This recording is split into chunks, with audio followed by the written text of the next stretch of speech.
அதாவது இது ட்ரோலிங் கிடையாது, ரிவ்யூ தான். சரியா? இந்தியன் படம் பார்த்துட்டு வந்திருக்கோம். ஸோ படம் மேலே ஒரு பெரிய ஹைப்பு அது பொதுவாக இருந்துச்சான்னு எனக்கு தெரியாது. ஆக்சுவலாக நான் ரொம்ப பெரிய ஹைப்பில் இருந்தேன், மிகப்பெரிய ஒரு எதிர்பார்ப்பில் இருந்தேன். லிட்ரலி நேற்று நைட்லாம் தூக்கம் வரல. எப்படா மார்னிங் ஆகும், எப்படா போய் சேனாபதி ரிட்டர்ன்ஸ் பார்க்கலாம் அப்படின்ற மாதிரி நான் வெயிட் பண்ணிட்டு இருந்தேன். அண்டு இந்தியன் பார்ட் 1க்கு எல்லாருமே மிகப்பெரிய ஃபேன்ஸு.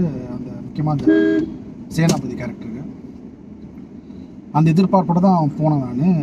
ஃபஸ்ட்டு ஒரு பெரிய தேங்க்ஸ் யாருக்கு அப்படின்னா அனிருத், பெரிய தேங்க்ஸு. ஏன் அப்படின்னா எல்லாருமே ஃபஸ்ட் சொல்லியிருந்தாங்க ரஹ்மான் இல்லை ரொம்ப மிஸ் பண்ணுவோம் அப்படின்னு சொன்னாங்க. ஆனால் ரஹ்மானை மிஸ் பண்ணுற அந்த ஃபீலே கொடுக்கல. வேறு மியூசிக் டைரக்டர் யாரெல்லாம் இருந்தால் என்ன பண்ணியிருப்பாங்க அப்படின்னா, சார் அதெல்லாம் வேணாம் சார், நான் வந்து உங்களுக்கு ஃப்ரெஷ்ஷாக ஒரு கம்போஸ் பண்ணி தரேன் அப்படின்னு சொல்லியிருப்பாங்க. ஆனால் அனிருத் வந்து அந்த இந்தியனோட லெகசியை ஸ்பாயில் பண்ணாத அளவுக்கு அந்த பழைய பிஜிஎம்ஸ்லாம் அப்படியே யூஸ் பண்ணியிருக்காரு. அது உண்மையிலே ரொம்ப பெரிய விஷயம். கப்பல் ஏறி போயாச்சு, அந்த மாதிரி எல்லா பெரிய பெரிய பிஜிஎம்ஸ் எல்லாமே இந்தியனோட இந்த நாஸ்டாலஜிக் பிஜிஎம்லாம் இருக்குல்ல, அதெல்லாம் அப்படியே திருப்பி அப்படியே ஒர்க் பண்ணியிருக்காங்க. ஸோ அதெல்லாம் ரொம்ப சூப்பராக இருந்துச்சு. ப்ளஸ் படத்தோட கிளைமேக்ஸில் ஒரு ட்ரெய்லர் வருது. அதாவது இந்தியன் 3யோட ட்ரெய்லர் வந்துச்சு. அந்த ட்ரெய்லர் உண்மையாலே ரொம்ப பயங்கரமாக இருந்துச்சு. அது நேத்திகே சங்கர் சார் வந்து ஒரு இன்டர்வியூ சொல்லியிருந்தாரு, இது மாதிரி இந்தியன் 3யோட ட்ரெய்லர் படம் முடிஞ்சு ஒரு 30 செகண்ட்ஸ் கழிச்சு வரும் அப்படின்னு சொல்லியிருந்தாரு. ஸோ அந்த ட்ரெய்லர் வந்துச்சு. அதில் உண்மையிலே ஒட்டுமொத்த படம் கொடுக்க முடியாத ஒரு சிலிர்ப்பை அந்த ட்ரெய்லர் எனக்கு கொடுத்துச்சு. ஸோ அதில் அந்த ஒரு விண்டேஜ் கமலஹாசன் வராரு. யார் அப்படின்னா சேனாபதியோட அப்பா. முக்கியமான விஷயம், கொஞ்சம் இது ஸ்பாய்லர் ஆல்ரெட்டு, கொஞ்சம் ஸ்பாய்லர் இருக்கும். நான் படம் பார்க்கணும் அப்படின்றவங்க இந்த ரிவ்யூவை, இது ரிவ்யூன்னு சொல்ல முடியாது, இது வந்து ஒரு ஒப்பீனியன். ஸோ சங்கர், கமலஹாசன் இவங்களாம் ஒரு மிகப்பெரிய லெஜண்ட்ஸு. விச் மீன்ஸ் தமிழ் சினிமாவுக்காக இந்திய அளவில் ஒரு பெரிய வேலையை பார்த்துருவங்களாம். ஸோ இவங்க நம்ம ட்ரோல்லாம் பண்ணுறது அவ்வளோ கரெக்டாக இருக்காதுன்னு எனக்கு பட்டுச்சு.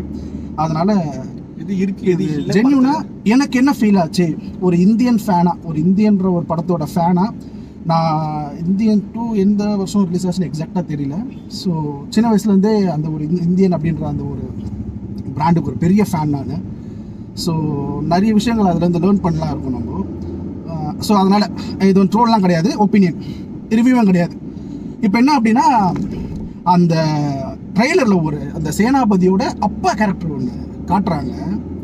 எனக்கு சத்தியமாக வண்டாண்டா மருதநாயகன்ற ஆக்சிடென்ட் அதிகமாக பாருங்க, வண்டாண்டா மருதநாயகன்ற மாதிரி இருந்துச்சு எனக்கு. நம்மளால கமலஹாசன் மருதநாயகமாக பார்க்கவே முடியல, அதுக்கு நம்ம கொடுத்து வைக்கல.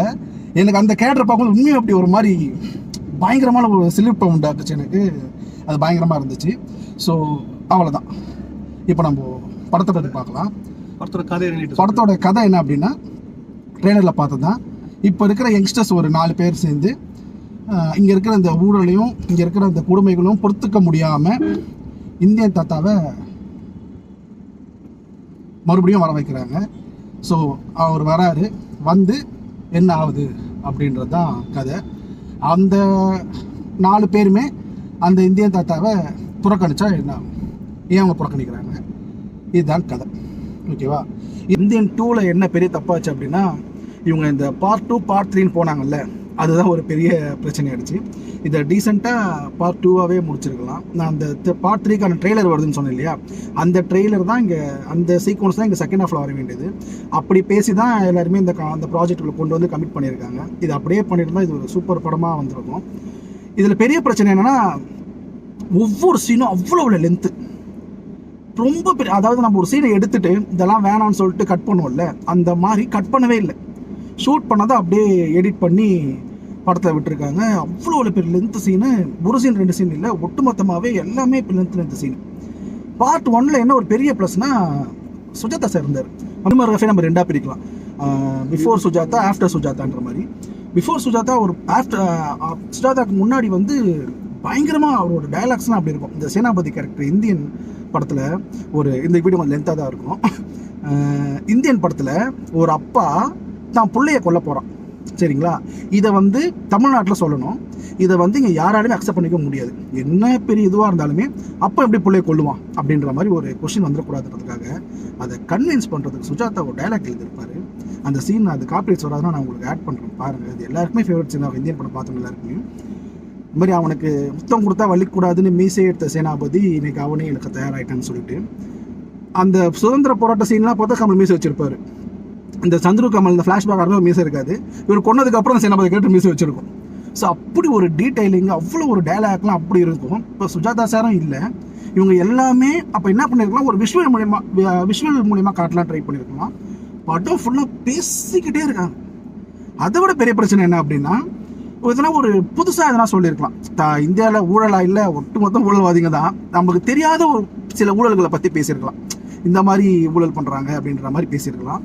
எல்லாம் தெரிஞ்ச கிரானைட் ஊழல், அம்பானி, அப்புறம் மல்லையா, விஜய் மல்லையா, அவனை பற்றிலாம் அந்த கல்வி கடன் வாங்கிட்டு அவ்வளோ பெரிய கடன் வாங்கிட்டு வெளிநாட்டில் போய் பாதிக்கிறானுங்க, இங்கே சின்ன சின்ன கடன் வாங்கின துன்புறுத்துறாங்கன்னு இது ஒரு 10 வருஷமா இது சின்ன சின்ன படங்கள்லாம் பேசிட்டாங்க. அவரே 3 படத்தில் அவரே பேசிட்டாரு. ஊழல்வாதிகள் இவ்வளோ பெரிய ஊழல்வாதிகள் டே இப்படி படத்தை ரோல் ஓகே சரிங்களா, எங்க காசுலாம் என்ன போகுது, ரொம்ப கண்ட்ரோல் பண்ணி பேசுறோம் ஓகேவா, படைப்பாளின்றதுக்காக தான். ஸோ ரொம்ப ரொம்ப டிசப்பாயிண்ட்டு. ஸோ இதுதான் டெக்னிக்கலாக கொஞ்சம் நல்லா இருந்துச்சு. கமலோட மேக்கப் ரொம்ப நல்லா இருந்துச்சு. அவர் எஃபர்ட்டுக்கெலாம் பெரிய ஹேட்ஸ் ஆஃப். இந்த வயசில் இவர் இவ்வளோ எஃபர்ட்லாம் உண்மையில அன்பிலீவபிள். அது படம் பார்க்கும்போதே தெரியுது.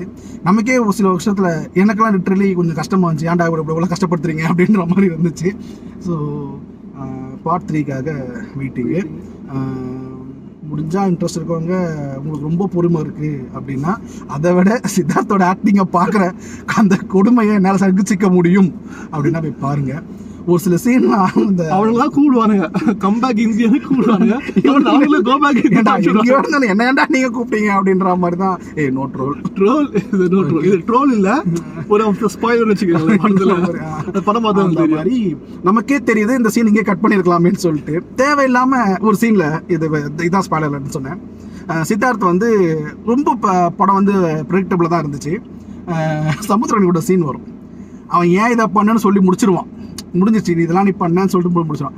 அங்கே வந்து அங்கேயே கட் பண்ணி சமுத்திரகனி வந்து அந்த சிபிஐ ஆஃபீஸர்ஸ் கூட போயிருக்கலாம். திருப்பி அவர் தனியாக கூட்டு ஏன் அப்படி பண்ணணும் போது தேவையில்லாமல் ஒரு மாதிரி எமோஷன்ஸை திணிக்கிற மாதிரி இருந்துச்சு. சரியா, ஒரு லேடி இறந்துட்டாங்க. ஸோ அதுக்காக அந்த ஒரு லேடி இறந்ததுக்காக ஒரு ஒட்டுமொத்த தமிழ்நாடுமே அந்த ஒரு கேரக்டர் மேலே பொங்கி எழுது அப்படின்றதுலாம் ரொம்ப ஒரு மாதிரி கிரிஞ்சா இருந்துச்சு. அதாவது இவ்வளவு நாள் இந்தியன் தாத்தாவை கொண்டாடிட்டு அந்த ஒரு சின்ன இன்சிடென்ட் வந்த பிறகு எல்லாருமே போற வாரம் கலத்துக்கு அடிப்பான், கலத்துக்கு அடிக்கிறான் தாத்தா விடாதீங்க அப்படின்ற மாதிரிலாம் பண்றாங்க. ஸோ இதை வந்து ஓகே தான், ஆனால் இதை வந்து கொஞ்சம் ஷார்ட்டாக டக்குன்னு எபிசோடாக முடிச்சுட்டு வந்து இன்டர்வல் பிளாக்ல இது இந்த கிளைமேக்ஸ் இருக்குல்ல, அந்த மாதிரி அந்த கூப்பிட்டவங்களே திருப்பி கோ பேக் இண்டியன்னு சொல்லிட்டு அவரை வெறுக்கிறாங்க அப்படின்னு. ஆக்சுவலி இந்த படத்தோட கிளைமேக்ஸ் தான் இந்தியன் பார்ட் 2 இன்டர்வல் சீன். ஆமா, அப்படிதான். அப்படி முடிச்சுட்டு அது அப்புறம் செகண்ட் ஹாஃப் அவர் வந்து இதெல்லாம் ஒரு பிரச்சனையாடா, இதை விட பெரிய பிரச்சனை நாங்கள் தாண்டி வந்திருக்கோன்ற மாதிரி அவர் ஓப்பன் பண்ணியிருந்தா உண்மையாலே குவாலிட்டியான படமா வந்திருக்கும், பயங்கரமான படமா வந்திருக்கும். ஸோ அது மிஸ் பண்ணிட்டாங்க. ஸோ பிஜிஎம் பொறுத்த வரைக்கும் பிஜிஎம் சூப்பர் தான் பண்ணியிருக்காங்க, செம்மையாக பண்ணியிருக்காங்க. அனிருத் அவர் போட்ட பிஜிஎமும் ரொம்ப நல்லா இருந்துச்சு. சினிமாட்டோகிராஃபி செம்ம, எல்லாமே ரொம்ப பெஸ்ட்டாக இருந்துச்சு. ரைட்டிங் ரொம்ப வீக், ஆர்ட் டிபார்ட்மெண்ட் ரொம்ப நல்லா ஒரு ஒரு கோல்டு ஒரு சீன் ஒன்று காட்டுறாங்க, பெரிய அரண்மனை மாதிரி இருக்குது, பயங்கரமாக இருந்துச்சு. பார்க்கவே விஷுவலாகவே அந்த ஐடியாவும் நல்லா இருந்துச்சு, அது விஷுவலாக ரொம்ப சூப்பராக இருந்துச்சு. ரைட்டிங் தான் பண்ண சொல்லி ரைட்டிங் தான் ரொம்ப ஒஸ்ட்டு. ஸோ இந்தியன் 3க்காக வெயிட் பண்ணிட்டு ஒரு இந்தியன் 3 எப்படி இல்லை, இந்தியன் 3 எப்படி படம் எப்படி இருக்குமோ இந்தியன் 3 எப்படி இருக்குமே தெரியாது. ஆனால் அந்த ஃப்ளாஷ்பேக் போர்ஷன் உண்மையாலே கமலஹாசனை வந்து நம்ம அந்த மருதநாயகமாக பார்க்க முடியல. எனக்கு அப்படி தோணுச்சு, ஒரு மருதநாயகம் ஃபீல் எனக்கு இருந்துச்சு அதை பார்க்கும்போது. ஸோ அது பெருசாக ஒர்க் ஆகும் அப்படின்னு நம்புகிறேன். நெக்ஸ்ட் இயர் மாதிரி போட்டிருக்காங்க. ஸோ இந்தியன் 3க்கும் பார்த்துட்டு டெஃபினட்டாக நாங்கள் எங்களோட ஒப்பீனியன் சொல்கிறோம். தேங்க்யூ. இந்த வீடியோ பார்த்து பிடிச்சிருந்தா லைக் சர்ப்ரைஸ் பண்ணுங்க, சப்ஸ்கிரைப் பண்ணுங்க, அதாவது சப்ஸ்கிரைப் பண்ணி எங்களை சர்ப்ரைஸ் பண்ணுங்க. இந்த வீடியோ லைக் பண்ணுங்க, ஷேர் பண்ணுங்க. ஸோ உங்கள் 23 இந்தியன் படம் ஓடிட்டு இருக்கு. ஸோ பார்க்கணும் விருப்பம் கண்டிப்பாக ஒரு வாட்டி பார்க்கலாம். பாய்.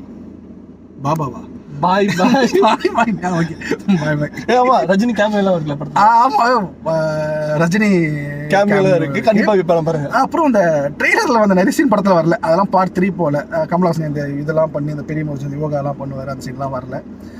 அந்த பாரா சாங் நம்ம பெரிய ஃபேவரட்டு. நான் அந்த பாரா சாங் வரல ஃபீல் பண்ணேன். படம் கொஞ்சம் என்ன மச்சான் பாரா சாங் வரலன்ற உடனே இவன் என்ன ரொம்ப மோசமா பார்த்தாண்டே, இன்னும் பாராக வெயிட் பண்றியான்ற மாதிரி. அது படம் முடிஞ்சதுக்கப்புறம் அது வந்துச்சு. அதெல்லாம் உண்மையிலே எனக்கு அந்த ட்ரெய்லர் பெருசாக எக்ஸைட் பண்ணுச்சு, ரொம்ப பெருசாக எக்ஸைட் பண்ணுச்சு அந்த ட்ரெய்லரு. ஸோ இந்தியன் இந்த ட்ரெய்லர் இருக்குல்ல, எனக்கு இந்த ட்ரெய்லரே பெருசாக பிடிக்கல. இந்த ட்ரெய்லர் பார்த்து எனக்கு தெரிஞ்சிடுச்சு இது வேலைக்கு ஆகாதுன்னு சொல்லி எனக்கு தெரிஞ்சிடுச்சு. அதுக்கப்புறம் இந்த இந்தியன் 3 ட்ரெய்லர் வந்துச்சு, அது உண்மையில ரொம்ப எக்ஸைட் பண்ணுச்சு. அப்போ உண்மை காஜல் ஃபேன்ஸ் எல்லாம் வந்து படம் காஜல் இருக்கான்னு போவாதீங்க. ஆமா இல்ல, அது தேர்ட் பார்ட்ல தான் இருக்காங்க. ஆனா அது சங்கர் வந்து ஆடியன்ஸ் சொல்லிட்டாரு. ஸோ ஓகே, பார்க்காதவங்க தெரிஞ்சுப்பாங்களே மேபி. ஓகேவா? ஓ ஆடியன்ஸ் பார்க்காதவங்க இந்த வீடியோ பார்க்கறாங்க. தியேட்டர்ல ஒருத்தர் பேசினானே என்ன காஜல் காணோம்னு கேட்டிருந்தா. ஓகே, இன்ஃபர்மேஷன் காஜல் இங்க இல்லையே, நான் என்ன பண்ணுவேன். சரி ஓகே ஓகே. நிறைய கொட்டுறதுக்கு இருந்துச்சு எனக்கு, அது கொஞ்சம் இல்ல இல்ல ஆக்சுவலா என்னன்னா இல்ல ஒரு படம் பார்த்துட்டு நல்லா இருக்கா நல்லா இல்லையான்னு சொல்ல மாட்டான். ஓகே ஓகே அதான் என்ன ஓகே இல்ல ஓகேனா விச் மீன்ஸ் நான் எதிர்பார்த்தது அதுல இல்ல, நான் எதிர்பார்க்கல இந்த படத்தை. கமல் சொன்ன மாதிரி தான், எனக்கு பார்ட் 2 இன்ட்ரெஸ்ட் இல்லை, பார்ட் 3 தான் இன்ட்ரெஸ்ட் கமல் சொன்னார் இல்லையா, அந்த மாதிரி தான் எனக்கு வந்து பார்ட் 2 பெருசா இன்ட்ரெஸ்ட் இல்லை. எப்போனா ட்ரெய்லர் பார்த்ததுல இருந்து எனக்கு சரி ஓகே என்ன பண்றது, ஆண்டவர் ஃபேன்னு சொல்ல முடியாது. நான் ஒரு மாதிரி அவரெல்லாம் ஒரு மாதிரி ஒர்க்ஷிப் பண்ற ஆள். நான் நாட் இனஃப் ஃபேன், ஜஸ்ட் நான் ஒரு கமல் ஃபேன்னு சொல்லிட்டு நான் அப்படி ஈஸியா விலகிட முடியாது. அப்படி இல்லாம நம்ம ஃபேனா இருந்தாலுமே அவங்க தப்பு பண்ணா தப்பு இல்ல தப்பு. நான் என்ன சொல்ல வரேன் அப்படின்னா, இது ஒரு இதுல அதான் என்ன பிரச்சனைன்னு சொல்றேன். இது வந்து ஒரு ப்ராஜெக்ட், இது வந்து ஒரு ஃபெயிலியர் ப்ராஜெக்ட். நான் அக்செப்ட் பண்ணிக்க மாட்டேன். நல்ல ப்ராஜெக்ட் இவங்க ப்ராசஸ் தப்புன்னு சொல்றாங்க. இந்த ப்ராசஸ் கொஞ்சம் அவங்க யோசிச்சிருக்கலாம். இது தேவையில்லாம அதை இது வந்து ஒரு இந்தியனே 3 மணி 20 நிமிஷம் படம், இது ஒரு 3.5 மணி நேரம் படமா எடுத்திருந்தா கூட டெஃபினட் ஆடியன்ஸ் உட்கார்ந்திருப்பாங்க. அந்த கண்டென்ட் உள்ள இருக்கு. இது தேவையில்லாம அந்த ஒரு 3.5 மணி நேரம் படத்தை விட்டுட்டு இந்த 1.5 மணி நேரம் படத்தை 3 மணி நேரமா எடுத்தது தான் பெரிய பிரச்சனை ஆயிடுச்சு. அதான் பெரிய பிரச்சனை. ஸோ ஓகே, லிட்ரலி கமலஹாசன் அவர் வந்து இந்த இண்டஸ்ட்ரிக்கு பண்ணதெல்லாம் மிகப்பெரிய விஷயம். அதுவும் இந்த 63-67 வயசு அவருக்கு. அதில் இந்த அவரே சொன்னார் திருப்பி இந்த மாதிரி படம் நான் நடிக்க மாட்டேன் அப்படின்ட்டாரு. ஏன்னா அவ்வளோ எஃபர்ட் போட்டிருக்காரு. அப்புறம் அந்த ரோப் சீன் வந்து சங்கர் சார் பெருசாக பேசியிருந்தாரு. அது சீனாக கொஞ்சம் நல்லா எஃபர்ட் போட்டிருக்காங்க. அது பெருசாக எதுவுமே ஒர்க் ஆகலை. ஏன் ஒர்க் ஆகலைன்னா இதே தான் பாயிண்ட். பேசிக்கிட்டே இருக்காங்க, அது நமக்கு கனெக்டாக விளையாடமா நிறைய தெரிஞ்ச விஷயமா இருக்குது. அதில் தான் பிரச்சனை. சரி ஓகே, இதுதான் மேட்ரு, வேறு எதுவும் இல்லை. இப்போ படம் பாருங்கள் ஒரு வாட்டி. அண்ணாரோட அந்த இந்தியன் பிஜிஎம் வருது, உண்மையிலே பெரிய நன்றி டு அனிருத். உண்மையிலே நம்ம ரகுமானோட மியூசிக்கை மிஸ் பண்ணவே இல்லை. அதெல்லாம் உண்மையாலே நான் ஆள் நீ சூப்பர் யானி, அதை மிஸ் பண்ணாத அளவுக்கு அது எங்கெங்க அந்த விஷயத்த போடணுன்ற மாதிரி போட்டு அனிருத் ஒர்க்கு தாங்க ஆக்ட்ஸ் ஆஃப் படத்தில் போட்டு அந்த ஒரு சில இடத்துலலாம் சேனாபதி அப்படின்னு வருது. அதெல்லாம் உண்மையாக நல்லா இருந்துச்சு. ஆனால் அந்த சீனுக்கு அது ஒர்க் ஆகல. அந்த சீன் நல்லா இருந்துச்சுன்னா அதெல்லாம் சூப்பராக ஒர்க் ஆகிருக்கும். எனக்கு ரொம்ப நல்லா இருந்துச்சு. ஸோ பார்ட் 3ல சந்திப்போம். தேங்க்யூ, பாய் பாய்.